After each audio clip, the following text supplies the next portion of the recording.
So I was picking Atara up from school now, and I was waiting outside her school.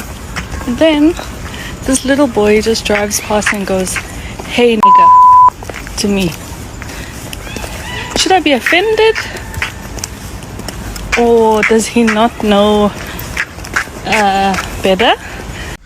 Hi guys, welcome back to our channel. In case you're new here, my name is Maren. And I'm Maureen. Yeah, so in today's topic, we are going to be talking about people's personal experiences, especially people of color in South Korea. Yeah, and the biggest question we are asking today, and one that we want also you guys to answer after seeing this clip, or if you've ever visited or lived in Korea, do you think South Korea is racist? An embarrassing racism controversy in South Korea today, as this ad clearly depicting a Korean child telling supposedly another Korean child who is much darker in nature to go back to Africa, asking if they're African. This is crazier considering that this ad was for a supplement for kids to take to become lighter. You've heard that right, a supplement in Korea that is sold to make their skin lighter. This is in allusion or in reference to the fact that in Korea, being lighter is better. In East Asia specifically, being light is associated with being wealthy, being better looking, being fair skinned. Obviously, this ad was quickly taken down after a outlash by the public saying, how can you do this in such a modern globalized state? What are your thoughts? I have clear thoughts on this. Obviously, Korea being a single race country, this ad wasn't in consideration of African Americans or Africans, more so in target or feeding off the insecurity of the darker skinned Koreans. Let me know your thoughts. Nobody's born racist, but after teaching in Korea, I started wondering how these discriminatory thoughts build up in kids' minds. And if you're taught here in Korea, you know that sometimes the kids will say really fucked up things about even just other Asian countries, and nobody will tell them it's wrong. And Korea in general does not do a good job of teaching how to talk about or deal with other POC here. Have you ever faced any form or type of racism or discrimination while living in Korea? When we go for shopping, when we take look at the dresses and all, then they be like, they come very fast, like they'll be sitting and relaxing. They just come dash and they're like, dust it. Okay, I'm not buying. Have you faced any discrimination living here so far?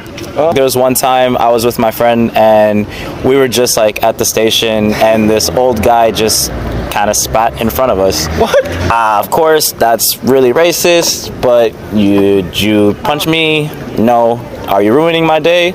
No. So I'm gonna just let you be. I think it's really easy to assume about different cultures, and I think that's a really big problem. Is like, you know, if you see something about a particular culture, then you assume then everyone from that culture is supposed to fit that description. Question. This actually is a serious question. Why don't you like us Black people? Non-American Asians always gave me the cold shoulder. American Asians were cool, and I often hang out with them. Are they just not used to us? Partially. Sad to say, but I know that there's anti-Blackness very much so in a lot of Asian American communities.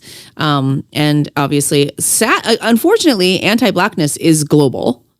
And I think like it's a very long historical answer. Yeah. Some of it has to do with not being used to it. Okay, so colonization happened throughout the whole world when white colonizers took over Asia, Africa, all the other continents. And with that came the belief of anti-Blackness that was instilled upon all of these communities. Now, once those colonizations ended, you were left with this homogenized community where they don't know anyone who don't look like they're all white, all Asian, all South Asian, whatever it may be.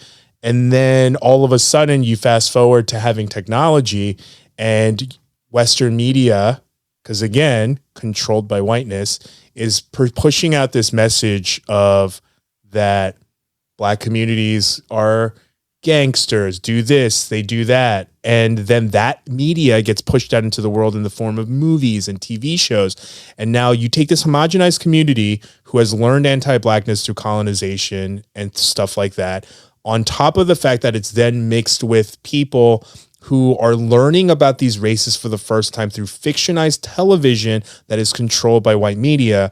And then you have this biased look. So when they meet Black people for the first time, they're having to reconcile what they have been essentially brainwashed into thinking versus then trying to figure out what that means when they meet you and they're like, but you're not any of these things, which is the reason why you get a lot of people from Asia who are having to go through that discovery, and Asian Americans who grew up with that and know that those are things that are essentially propaganda, mind washing, to keep upholding this idea of, and instead of using the WS word, I'm going to say anti-blackness, because one is, hand in hand, and they push this anti-blackness, then it's basically global propaganda. So then people are trying to, come to those terms, and instead of just being hateful, they may just not understand. You know what I mean? And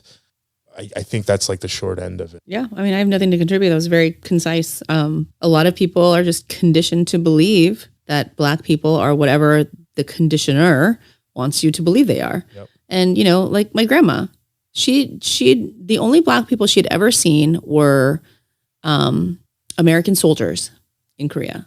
And to her, they were all part of the same group. And then when she came to America, all she knew about Black people was, like you said, what she had seen on TV, what people had told her.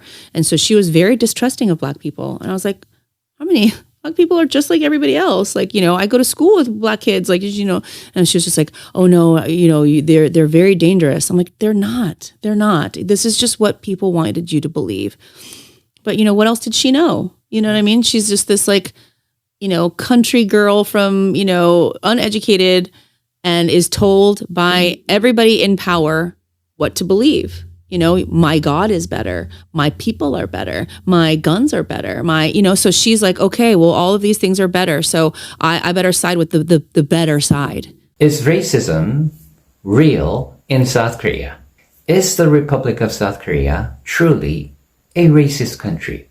Yes, we do sense that there is this everyday racism of various levels here in South Korea towards the racial minorities. But can we really say that out loud officially? I think we can, because South Korea is definitely a racist country, not because you get to hear go back to your country on a daily basis, but because there are very few laws protecting the rights of those racial minorities here in South Korea. For example, this is very unhealthy because, in fact, South Korea is turning into a very diverse society extremely rapidly, and it is high time that the parliament must be really diligent in legislating those laws to form a system to protect the rights of racial minorities that are growing so fast. And hopefully this is informative, and this is the reason why your life here in South Korea is so much difficult. But I am hopeful that the time will come very soon that there are laws to protect you guys from being discriminated just because of your race, of your skin color. So guys, what I'll say about the first lady who was talking about the kid who called her the N-word when she went to pick her child from school. I have to say, for kids to be comfortably talking to people, not just kids but even the elders in that manner, People I feel who like are culturally different from them. Yeah, I feel like Korea, as the guy said, they've not done a good job in teaching kids in school about people of different origins. They've not done a good job in tackling those issues. I don't know. I don't want to even to justify this behavior, because there's someone else's experience I was watching. It was a student. I don't know if he's a student or he's working in Korea, but I think he went there as a student, and he says there was a time he was catching the subway, and then he got in. He was going to sit. There was an empty seat. Then this elderly woman ran to the empty seat where he was going to sit, and she placed her legs across placed the legs across blocking him entry. You're an old woman. You're an old woman behaving that way in a train. You are opening your legs in public like that, just so a black person. Just so a black person doesn't get to sit and in that empty seat, and you were seated somewhere else. And you know, it didn't end there. She was asking, you know, she was very rude. She asked the guy, what is your kind doing here? My question is, did he travel to Korea on your dime? Or did he travel to Korea to stay in your house? Or did he travel to Korea to eat your food? No. You also have found blame your government for letting him come into Korea, right? Exactly. And as you blame your government, also make sure that none of your people will want to go to this man's country in Africa. You go he's there, not there opening your legs like that. No. Preventing people from sitting down. you expect children to behave like that, not grown people who carry brains in their heads. You know. And Korea, for the most part of it, I feel like they've been closed off to the world, much like most part of Asia, right? And they don't really know much about, because if you look at the language they speak, which is not a bad thing, they speak their own language, they watch their own programs, they have their own social media. So what time exactly do they have to mingle with black people? Although for racism to start being in a rapid number in these countries, I can say whatever the government has been shielding them off for in a long time is finally catching up to them. Yeah. Because I bet when you'd ask a Korean 5-10 years back if they were racist, they'd 100% tell you they're not racist, and this is because they hadn't seen any other race outside of their own. But now that other races are starting to migrate or move to Korea, is when some, if not most of them, are realizing, oh God, we have racist tendencies. And you ask yourself where they're getting them. Right. And then there's another clip where there was a guy who was talking about an advertisement where they were using little kids to advertise supplements that would help Korean people be lighter. And my question is, just how safe is this supplement for kids? Yeah, the supplement aside, I want to ask, for a whole marketing team to sit down, that is only brains. Yeah, that is all you could come up with, like, seriously.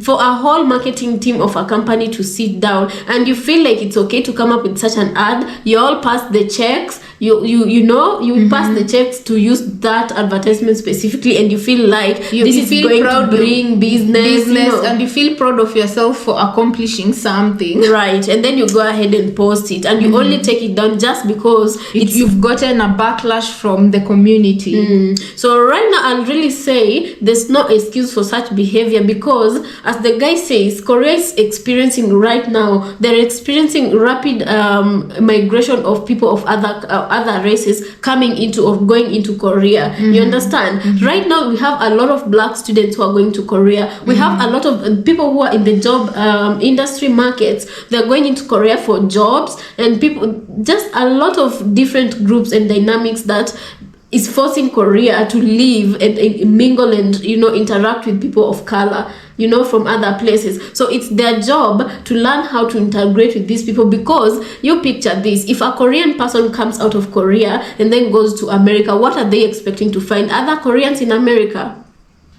They're gonna be forced to mingle and relate with other they people. Find where they're going to settle. Yes, because the government for a long time have really shielded them from outside technology and engagement and influence. This citing that outside people will teach them bad manners.